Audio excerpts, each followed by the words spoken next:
Par une cyberattaque il y a 2 semaines, l'obligeant à fonctionner au ralenti, et on apprend que c'est un groupe de hackers russophones qui en est à l'origine. Un groupe considéré comme le plus nuisible au monde, Lockbit 3.0, c'est son nom, a revendiqué l'attaque. Il avait auparavant formulé des menaces et fautes de rançon payées par l'établissement.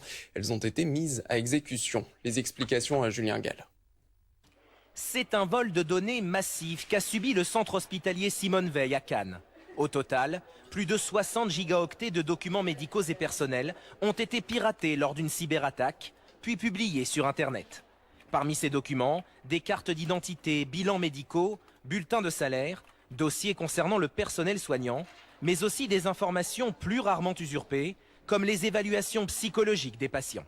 Énormément de données qui ont fuité et des données qui peuvent être extrêmement sensibles, en particulier par rapport à la santé des patients. Là, l'enjeu, c'est qu'il y a un monceau de données qui a été publié en ligne.